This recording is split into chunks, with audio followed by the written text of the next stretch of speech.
Welcome to Inspire Campfire, a podcast where ordinary people tell their stories of extraordinary adventure. These are campfire stories meant to inspire the rest of us to light the fire within, get outside, follow our dreams, and return to tell our own stories. Ready? Let's strike the match.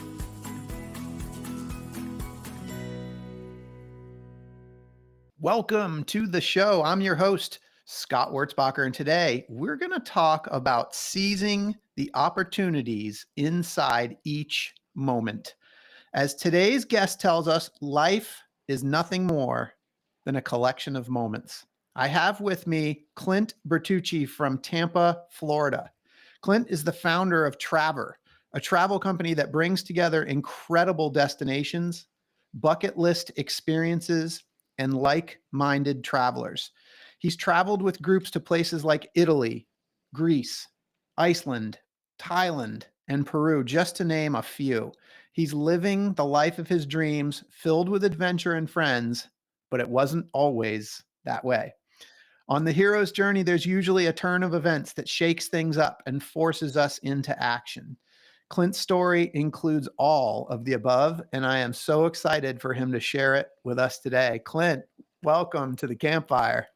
Hey, thanks for having me, Scott. Very excited to be here. Yeah, Clint, your energy is so infectious. You and I had an awesome conversation a couple of days ago, and I just have been so fired up ever since that conversation to have this one today and then get to share it with people. I think the best place for us to start, if you could, is just tell us about Travr. What is Travr? So Travr is an international travel company, and we take groups of people abroad and take them on international trips.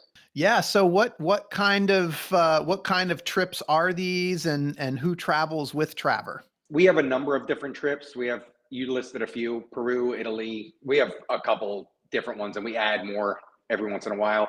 But it could be anybody. The truth is, we just want people that have an open mind, want to enjoy life and experience new things, and are open to meeting new people and having a great time and making incredible memories. Yeah. So your website is fantastic. And we're going to get into some of this, but some of your background is in making travel videos and, really being able to show like visually what the experience is going to be like. Yeah. Your website does that really well. Your trips look like a heck of a lot of fun. I got to tell you that. It looks like there's some party involved. It looks like a good time. It is. It's a very good time. And you know what? There is a little bit of partying, but to be honest, it's more about the experiences. People have free nights and there is a little partying here and there, and they do it what they want with that time. But it's more about the experiences and the cultures and stuff. That's really what it's all about. I love it. Well, there's kind of three things that your website sort of highlights in terms of bringing things together. And I mentioned it in the intro, but like incredible destinations, bucket list experiences, and like-minded travelers. I wonder if you could just touch on each one of those briefly. Like, what are some of your favorite destinations, and why are those the destinations that you choose to take people to? I go way out of my way to make sure that we pick the best destinations, and everything is handcrafted to make sure that people can come together and there's things to do that actually bring people together. Because when you travel, you can create the greatest friendships. You have the opportunity to create the greatest friendships and relationships you could ever possibly imagine. And it really revolves around the places that you go, the things that you do, the things that you see. And that's why we handpick everything. And we've done a great job at that. Some of our top ones: Italy, Greece, Thailand, Peru, Iceland. Yeah, everything. It's perfect. Yeah. Okay. So number 2, bucket list experiences. Yep, that goes with it. So those bucket list experiences, when we pick things to do, which everything is optional. So if somebody doesn't want to do something, don't do it. Go do something else. There's a million things to do. But those things that we select: going to see Machu Picchu together, doing sandboarding in Peru, playing with the elephants at the elephant sanctuary with a bunch of incredible people that have the same mindset and outlook on life that you do, and experiencing these, you make incredible relationships and have the time of your life. Yeah. And then, so the last one is like-minded travelers, which you've already kind of touched on, but I can't emphasize enough. I've been on a couple of trips with larger groups of people, and it's such an amazing experience, especially when it's people that you don't know beforehand. But like, look, can you talk about that? The like-minded people and traveling in a group. Of course. The greatest thing about Travr, hands down, is the people and the people that you meet, 100%. And the funny thing about it is I really appreciate you saying that about the marketing material and the videos and stuff, because we put it out there. It's built with emotion, the emotion that people are feeling when they're on these trips. So when people are looking through the websites and they see ours and they see the videos, they either know right away, oh, that's not for me, or, oh my gosh, I'm one of those people. I want to be a part of that. And that's why we draw such amazing people. They see it, they want to be a part of it, and we welcome them with open arms, and so does everybody else on the trip. Yeah, it looks like a lot of fun. Like, is there anything that you can share, any kind of stories about like maybe transformations that people have experienced coming on one of your trips, or maybe feedback you've gotten from past clients on the experience that they've had going on one of your trips? One that sticks out the most was, it's pretty dramatic. I mean, not really, but so this girl brings one of her friends from California, and the guy is an extreme introvert.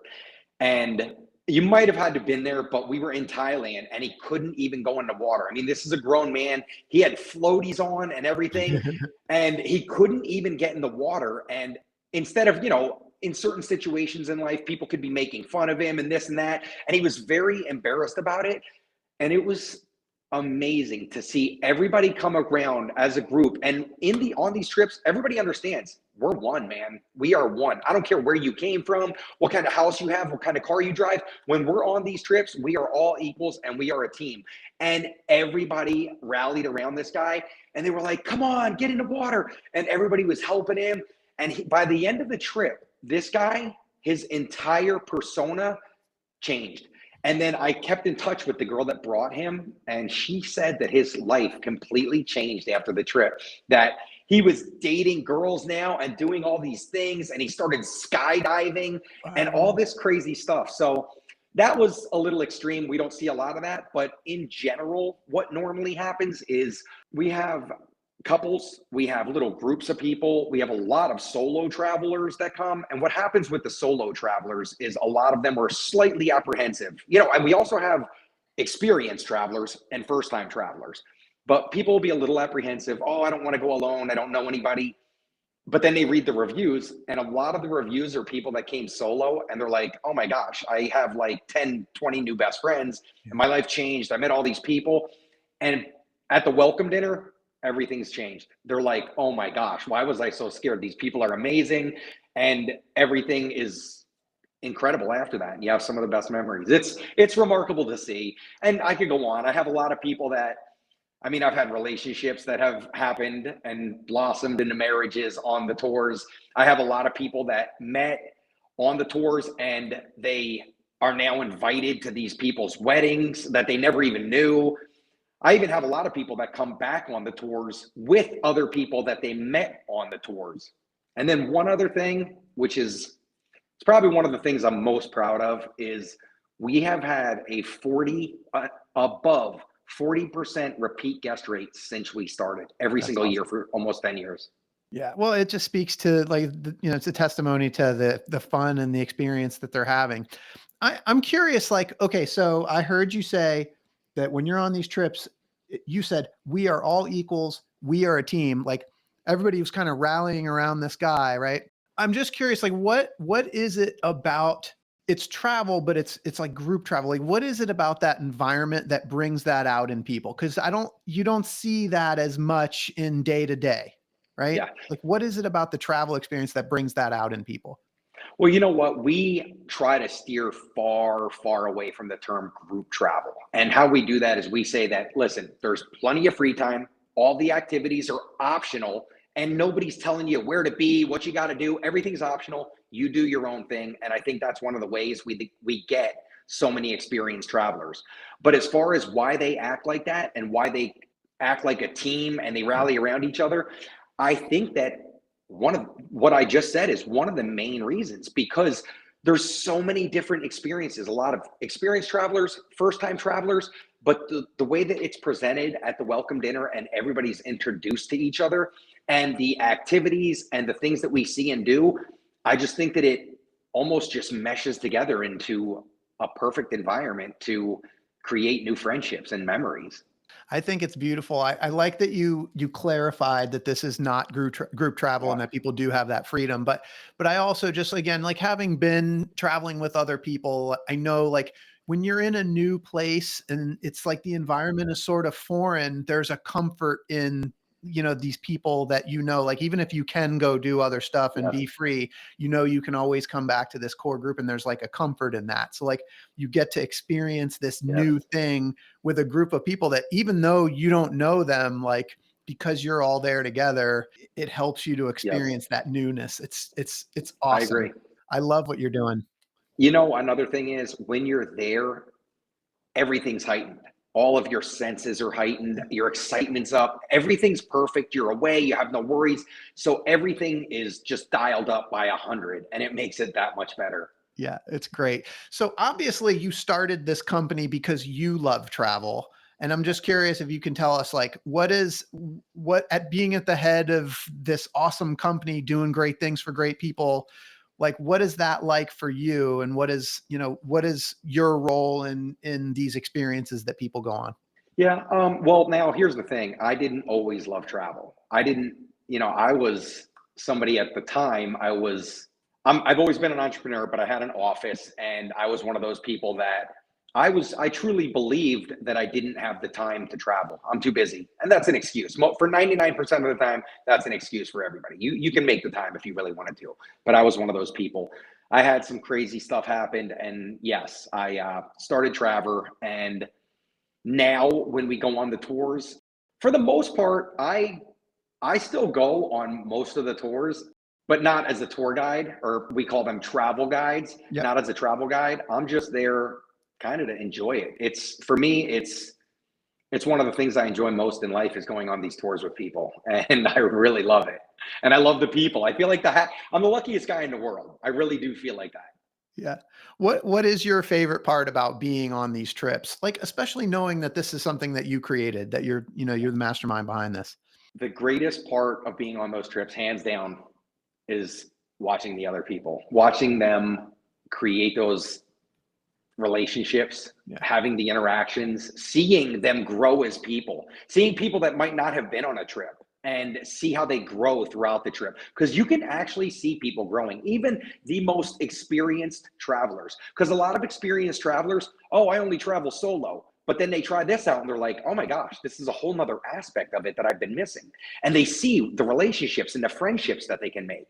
And for me to sit back and watch that, and then even better is when I get back and I'm in Tampa and I'm looking on social media and I'm like, oh my gosh, that girl actually flew out to see that other girl in Dubai and they went on another trip together. Or, oh my gosh, look at them in the wedding. Or it's so awesome to see that.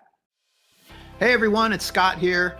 This podcast is a passion project for me because I absolutely love adventure. And it's thanks to the effort of my residential real estate team here in Charlotte, North Carolina, that many of you know as the W Realty Group, that this podcast gets funded. This awesome group of people have unmatched levels of competence and caring for our clients. If you know of anyone looking to buy or sell a home, our team serves the Charlotte, North Carolina market, but we can also help you find an agent anywhere throughout the US or Canada through our highly connected network. When you support our real estate business, you are also supporting this podcast. Thanks for listening, and thanks for your referrals. Yeah, so inadvertently you've become this connector, but like ultimately, is this not just kind of fueled by your original, like this learned desire to travel and this learned love to travel? And we're going to get into that backstory, but Yeah, this is exactly it. And it wasn't, there's a lot to it. And like you said, we'll get into that, but it really was when all that happened to me. It was, I literally changed as a person. And I said to myself, I have to expose other people to this, because other people are living their lives the way that I was, thinking they didn't have the time, thinking they didn't have the money. They truly believe that.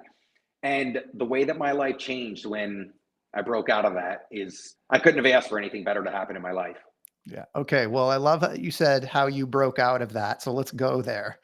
All right. Because I would love to share this story because, in this hero's journey, it's not all roses. It's not all just this like happy path to like all of a sudden I'm traveling. There's a story, Yeah. and it's a story people need to hear. So, can you tell us about that Clint that you alluded to earlier, to the pre-Travr Clint? The pre-Travr Clint was, as most young men are, formed to be by society.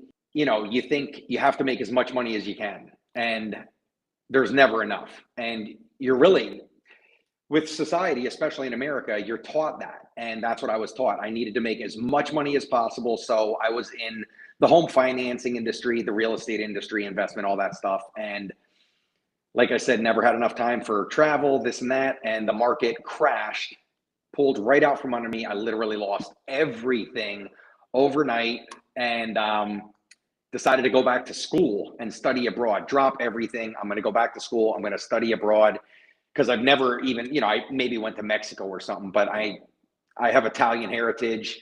And I said, you know what? I'm going to go to Italy for the first time.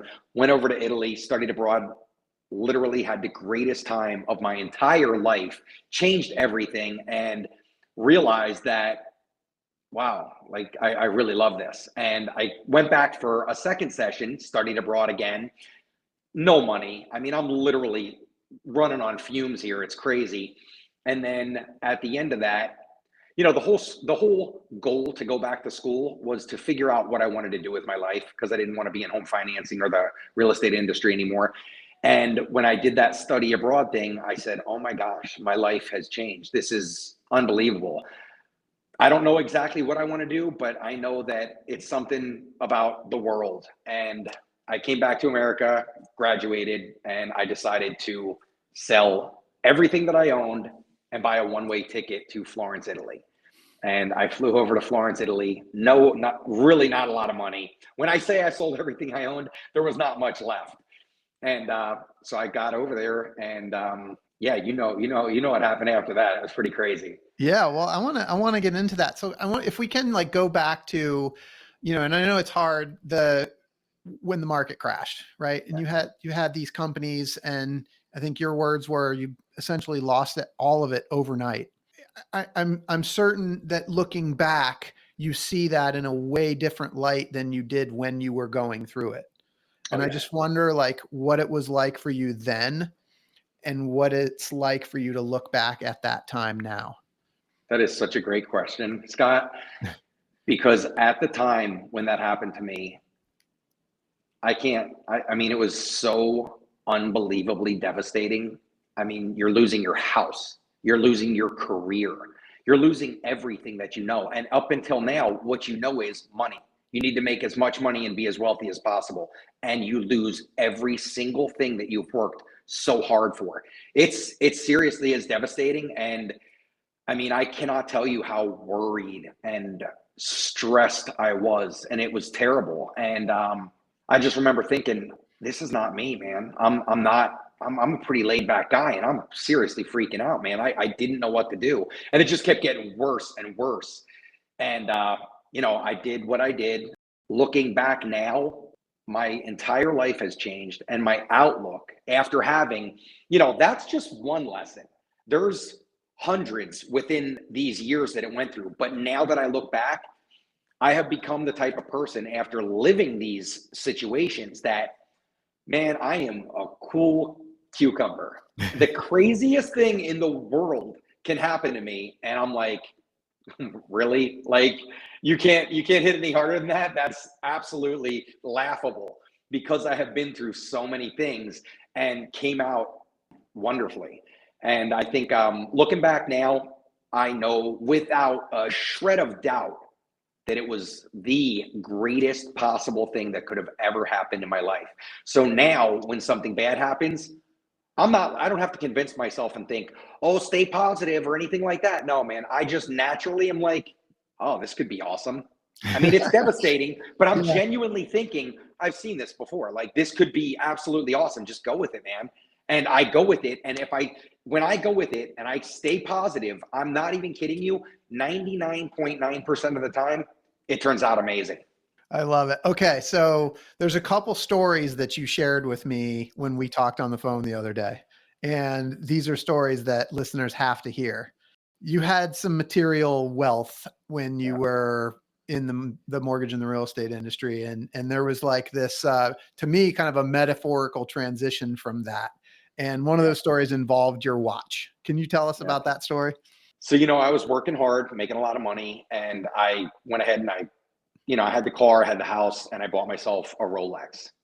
It was a $10,000 Rolex, which might not be a lot of money to certain people. To me, that was a lot of money. And it symbolized my success. And my success was going to grow, of course. And that really meant a lot to me. I was like, wow, I'm on the road to success. And that was great. I had a Rolex. And then when all this stuff happened and I ended up going back to school and studying abroad, I had pretty much no money to study abroad. And I decided to sell my Rolex. And when I sold my Rolex, it was big for me because as I sold it, I promised myself, I said, because it was life-changing. I'm like, I'm going in a completely different direction. And I promised myself right then and there, I will never be controlled by time again. And I will never wear a watch ever in my entire life. And as you can see, you will never catch me with a watch on ever. No timepiece. I love it. Okay. I wonder if we could just go just like one level deeper on this. I will never wear a watch again, and I will never be controlled by time again. Can you talk about what that means to you and how you kind of put that into practice? I mean, financially, a lot of people think that they're on this stopwatch. And it's all about security. You can never have enough security. Everybody thinks they have to make as much as they can. And the thing about it is, what people don't realize, it's a rat race. Truly is, because the more money you make, and you're making this money, why? To buy things, to impress people that don't matter to you, and you don't matter to them, if we're being honest, for a majority of them. And you're trying to make all this money, and the more you make, you're not getting any more secure. You're just spending it. And therefore you have to make more money. And it's just a never ending cycle.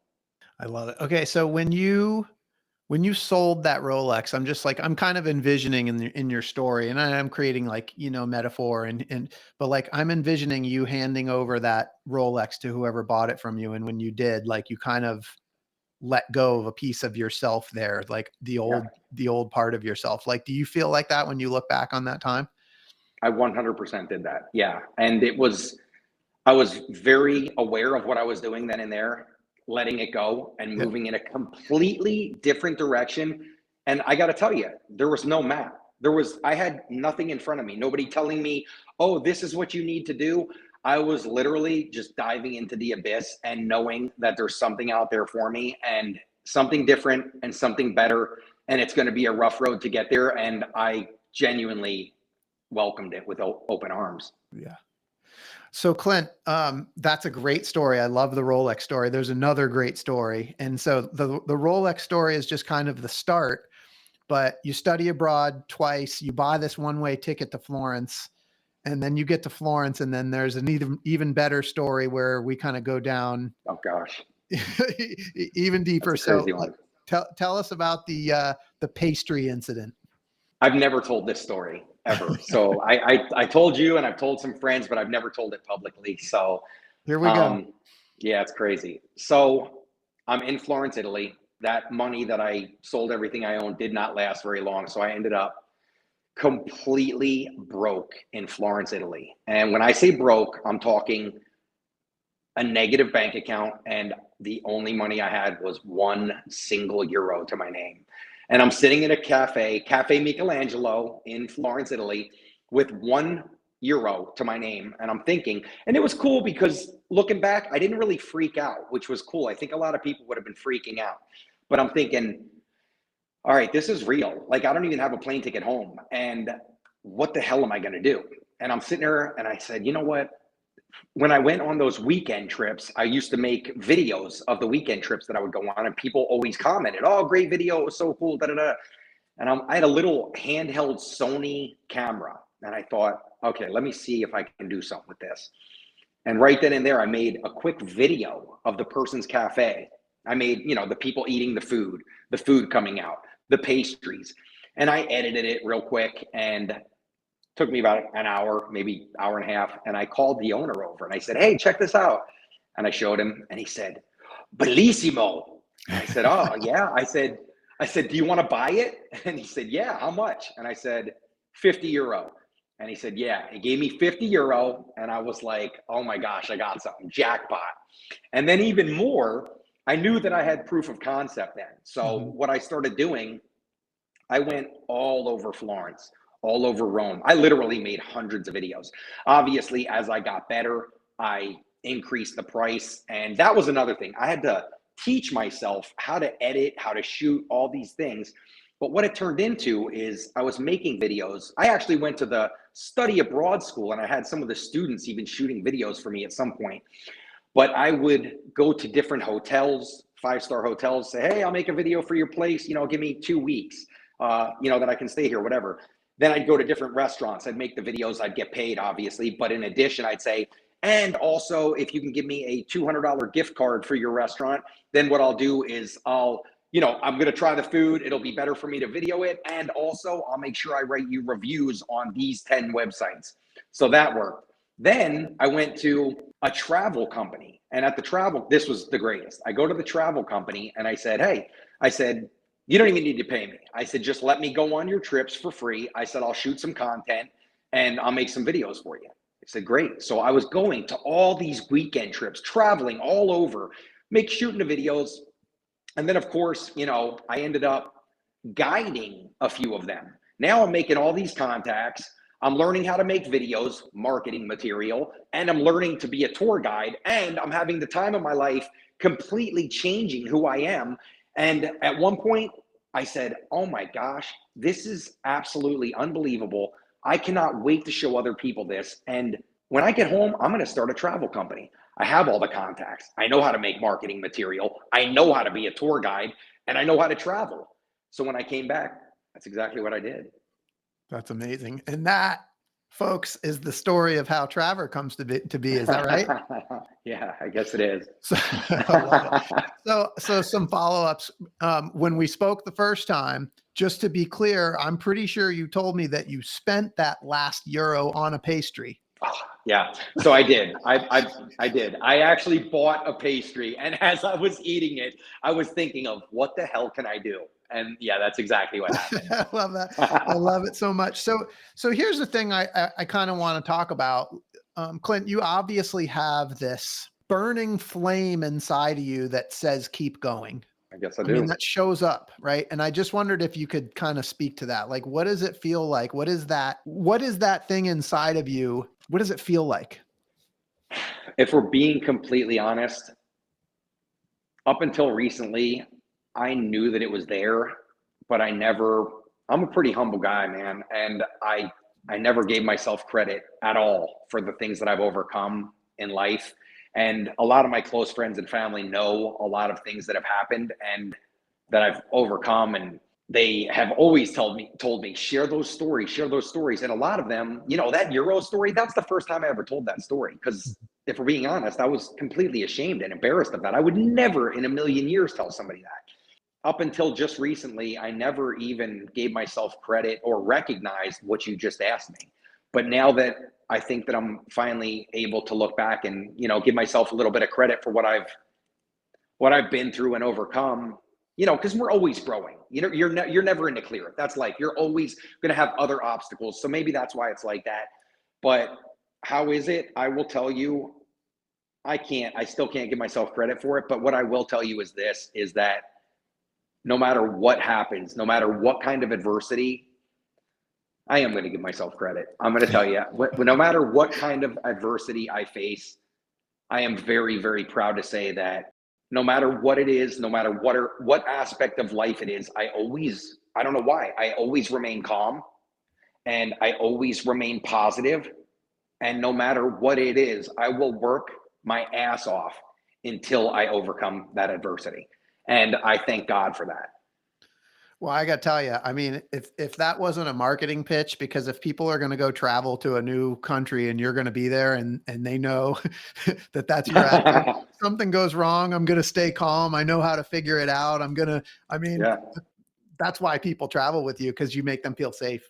And I really do appreciate that. And that means the absolute world to me. And it really, I will say that I do believe that that is true.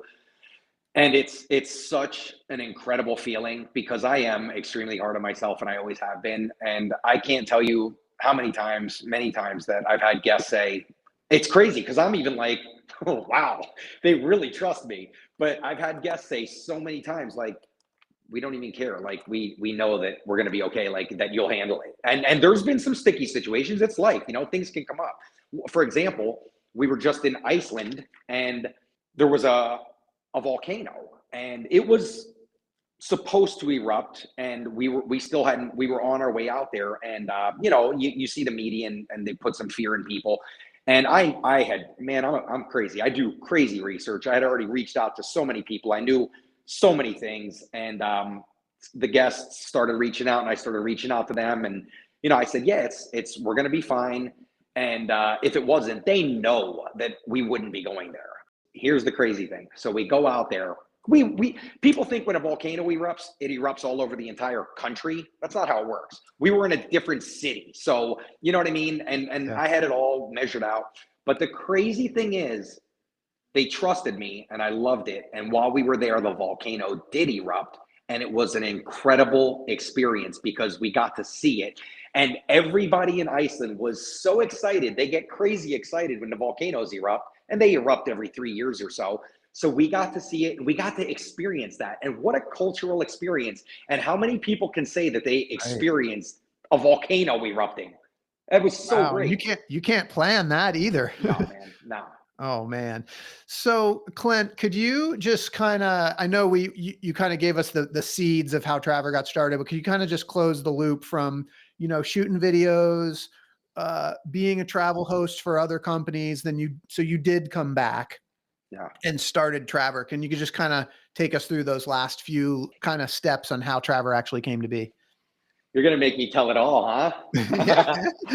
All right. I'm going to tell it. And this is big for me. I don't do this. I come back to America and I was, most of the stuff I was living on there was, like I said, gift certificates, a little bit of money here and there, staying at hotels, traveling with the travel company. So I come back, my career is gone. You know what I mean? I have no idea what I'm going to do. Yeah, I want to open a travel company, but you need to have a home and somewhere to live and food to eat in order to do that.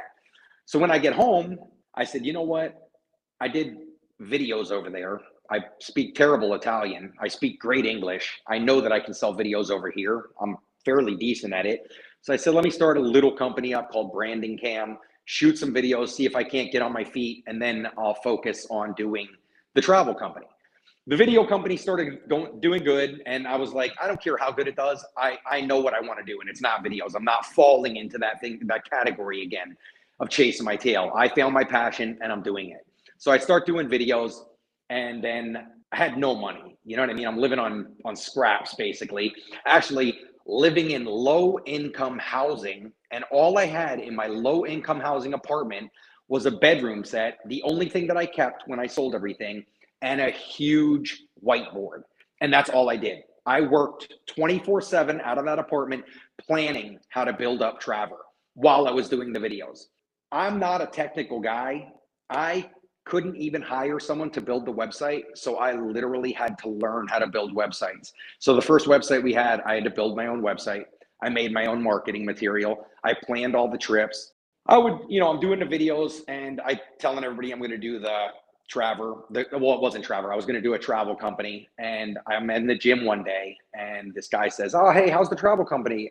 What's going on with that?" And I said, "No, I'm going to do it." Da, da, da. And he's like, "Man," he's like, "You've been saying that for a year." And I thought, "Oh my gosh!" I said, "I've actually become one of those people that tells you I'm going to do this or I'm going to do that, and they never do it." And I was so embarrassed. And I'm going to tell you, I had everything planned out. The only reason I didn't do it, and this is true, was because I couldn't come up with a damn name. Coming up with a name is hard. So I said, I refuse to be one of those people. The next day I incorporated and I called it Tucci Travel. I absolutely hated the name, but I said, you know what? I can change the name, and having a terrible name is much better than being one of those people. So I did Tucci Travel. And I could have went into the next year and wait till 2016 or whatever. And I said, no, I'm doing it this year. So I did a trip, Italy. It was great. Again, the money situation, and this is sacrifice, man. You have to do this. And I know this. I had no money, so I had to sometimes to go to Italy. Normal flight to Italy is maybe 14 hours.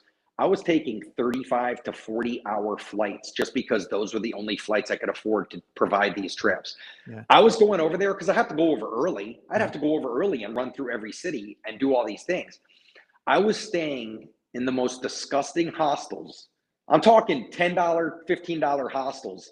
And then I'm meeting up with the guests and we're staying in great spots. And they're like, oh, wow. And I'm like, oh, man, you should have. I didn't say that. But Yeah. I was staying in terrible places just to make it happen. And, you know, all the things that I experienced in Florence and after getting kicked, I knew that, listen, man, you have to go through the terrible in order to get where you need to go. And I embraced it, man.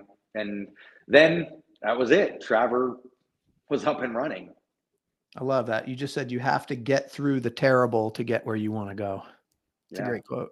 I love that. You are an entrepreneur. You had several businesses in financial services. Then now you've got a travel company. You got another company that you're working on right now, Tampa Golf Cart Tours. Can you tell us about that?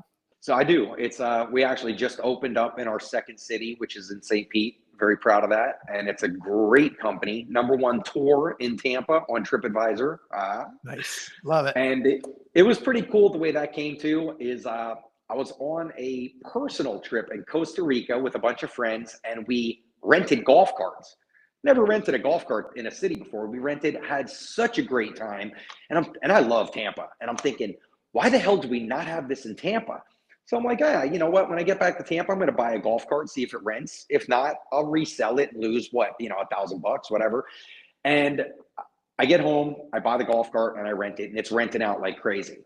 But the people are coming back drunk, beating up the golf cart. And I'm like, I can't do it. And I'm thinking, man, hold on a minute. I design international tours in all sorts of different cities. I'm like, why don't I just design a tour in Tampa and offer tours on golf carts? So I sold the 4-seater, bought an 8-seater, and that's what happened. And now we're up and running and it's going great. And we're going to keep going into many, many cities. Amazing. So Tampa Golf Cart Tours, what is a tour? What does a typical golf cart tour look like? Not toot my own horn, but I am pretty good at designing tours. And obviously Tampa is my hometown. So the tour is truly incredible. It is a great tour and it's extremely thorough. So we basically take them on the golf cart all through the city. And it's, some history, some fun facts, where to go, the different ways to get around, a little bit of everything. And then, of course, any questions they have, we fill in the blanks. But it is just a great time for people that not only live here or people that are visiting. And people seem to really love it. So, I love this. And you're expanding. You guys, are looking at additional cities. So certainly encourage people to check out Tampa Golf Cart Tours if you're in Tampa, and then look out for some other locations. I'm curious, you've been through a whole life of these entrepreneurial experiences, and you went through that transition period with the Rolex and kind of giving up the material things. But I am just curious, you did go through a period where those financial services businesses experienced that crash. Do you ever worry that, because you're an ambitious guy, like now you've got travel and you've got the golf cart tours, like, do you ever worry about that same sort of path happening again with your businesses? And what are you doing to make sure that doesn't happen? Do I worry about it actively? No, I really don't. No, not at all. But I am way, way more prepared than I would have been back then. And, that's part of it. A lot of these people that you see with a lot of money, I'm not talking negative about them, but a majority of them, if we're being honest, are probably overextended because they've developed this lifestyle and this persona, especially with Instagram. And, now they have to keep that up. They have to show the car. They have to show this. Me, dude, I have none of that. I could care less. I don't eat out a lot. I don't even drink. I don't drive a crazy car. I drive a nice car. I live in a modest place. I spend my money on experiences and experiencing life. So if that does happen, I have a couple avenues that revenue streams that, you know what I mean? I really don't have to worry about that as much. And I'm not going to be caught with my pants down with all this debt or, the crazy $1 million house or, 150,000 or whatever kind of car Yeah. and the $10,000 watch. So no, Been there, I'm done really, that. yeah, been there, done that, man. Not even close. I will never go down that path again. What motivates you now in business? Well, luckily, what motivates me in business, it's hard because one is more, it depends which business, but in general, for all of them, and I'm very, very, very thankful for this. It's really not the money. I know that it's definitely not the money. The money, if it comes, that's great. I'm comfortable and that's wonderful. I get to travel as often as I want. What motivates me is people, especially in Travr, just making a difference in people's lives, giving them that opportunity, and not only getting to share that with them, getting to meet them, but even in a golf cart thing. I mean, we're providing a great experience, and yeah, man, it's making life better. That's what motivates me. It's definitely not the money, I will tell you that.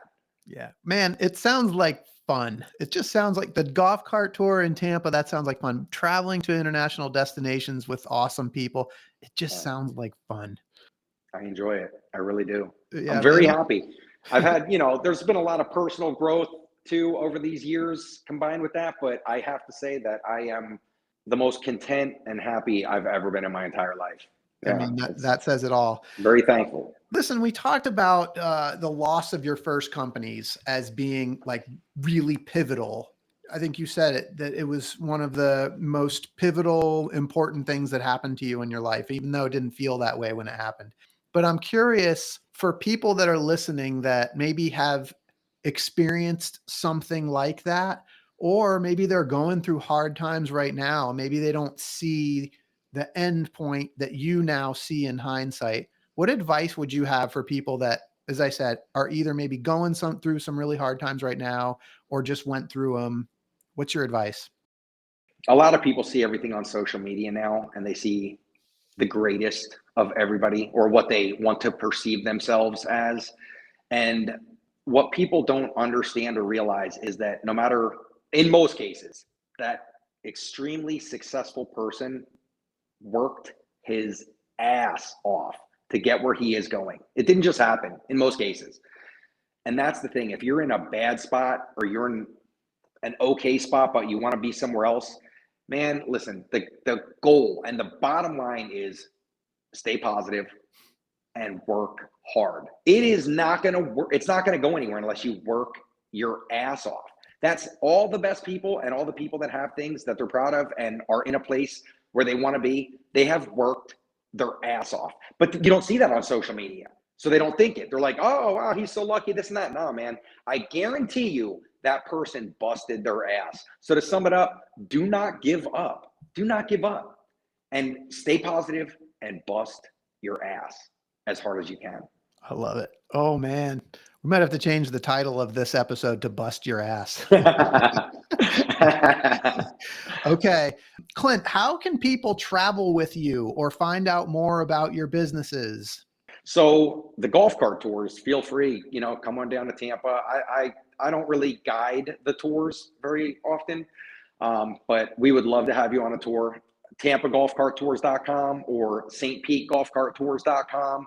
And then for Travr, it's a little more difficult, but it is possible. If you do want to take a trip with Travr, we release all of our tours to our VIP and our past guests first. Okay. And then if there are any seats remaining, we open that to the public, and that doesn't happen very often. But if you do want to be a part of what we have going on and you think you'd be a good fit, please sign up for the email or shoot either Travr or Clint Bertucci on Instagram a personal note and say, hey, put me on the VIP early release list for whatever trip, and we'll see if we can't get you in there.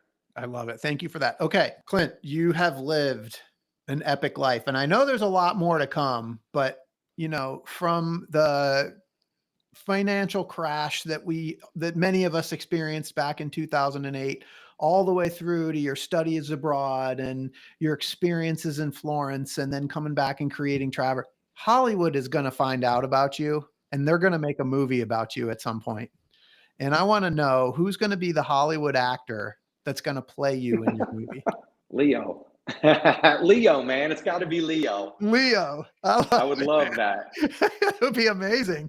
Oh, Yeah, that would man. be Okay. amazing. Leo is going to be the star. And what is the movie going to be called? Redemption. Redemption. Starring Leo DiCaprio. Oh, man. Redemption Leonardo starring DiCaprio. Leonardo DiCaprio. I love it. I'm going to watch that movie, and it's going to be amazing. Clint, this has been a really fun conversation. I really appreciate. I know you've shared some stories for the first time today, and I'm super grateful for that. They are inspiring stories, and I know that they're going to move a lot of people. They're going to help a lot of people. So I really do appreciate your time today. For those listening, I hope you've been inspired today as much as I have. Hope Clint's story has encouraged you to listen to the voice inside that calls you to adventure, because we want to hear your story next. If you have a story to tell, or just need a nudge to create one, please send me an email. We'd also appreciate it if you'd help us spread the word by leaving a review and sharing or tagging Inspire Campfire in your social media. And until next time, I want to encourage you to get outside. Thanks for listening. Clint, thank you so much for being here. Of course, my friend. Thank you for having me, Scott.